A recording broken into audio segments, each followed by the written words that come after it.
বাংলাদেশ থেকে যারা ভারতে যেতে যাচ্ছেন তাদেরকে একটা শোক সংবাদ দিয়ে আজকের ভিডিওটা শুরু করি। বাংলাদেশিদের জন্য ভারতে হোটেল বুকিং বন্ধ করে দিয়েছে ভারতীয় হোটেল সংগঠনগুলো।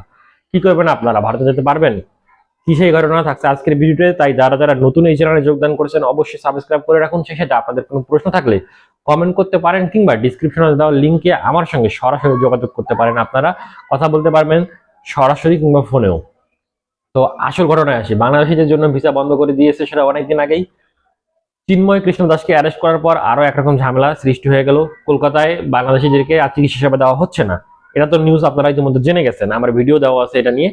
কিন্তু এখন নতুন করে যে সমস্যা সৃষ্টি হয়েছে সেটা হচ্ছে ভারতের ত্রিপুরায় হোটেল বুকিং বন্ধ করে দিয়েছে। বাংলাদেশিদেরকে আর হোটেল ভাড়া দেওয়া হবে না। যারা আগরতলা যে ত্রিপুরা ভ্রমণ করতে চাচ্ছেন তাদেরকে সাবধান হতে বলবো, কেননা আপনারা যদি ভারতে এই সময় ভ্রমণ করতে যান তাহলে আপনারা বিপদে পড়তে পারেন। কেননা ভারতে ত্রিপুরায় হোটেল বুকিং বন্ধ করে দিয়েছে। এই নিউজটা কতটুকু অথেন্টিক সেটা তো বলবোই। তার আগে বলি, গতকালকে বাংলাদেশের হাই কমিশনে, ত্রিপুরায় যে হাই কমিশন আছে আগরতলার ওখানে, সেখানে হামলা চালিয়েছে ভারতীয় বিক্ষুব্ধ জনগণ।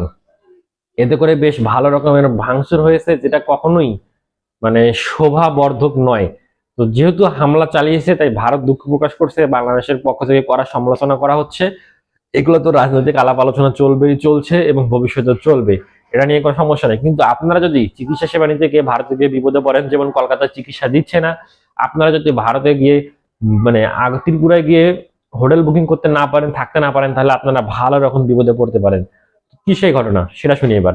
বিডি লাইভ 24 সকালবেলায় দিয়েছিল যে ভারতের ত্রিপুরায় হোটেল বুকিং বন্ধ করে দিয়েছে। এই যে হচ্ছে নিউজটা দেখেন ত্রিপুরায়, এটা ডিটেলসটা আমি আপনাদেরকে একটু পরে শোনাই। যাদের প্রয়োজন মনে করবেন যে আমি ভুল বলতেছি কিনা, তারা চাইলে এই বিডি লাইভের যে নিউজগুলো আছে এটা আপনারা দেখে নিতে পারেন, তাহলে আপনাদের জন্য ভালো হবে।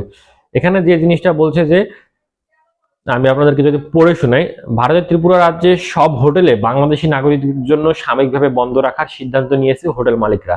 সম্প্রতি ত্রিপুরার হোটেল অ্যাসোসিয়েশনের জরুরি সভায় এই সিদ্ধান্ত হয়। হোটেল অ্যাসোসিয়েশনের পক্ষ থেকে জানানো হয়েছে, সাম্প্রতিক কিছু ঘটনার ফলে তারা এই কঠোর পদক্ষেপ নিতে বাধ্য হয়েছে।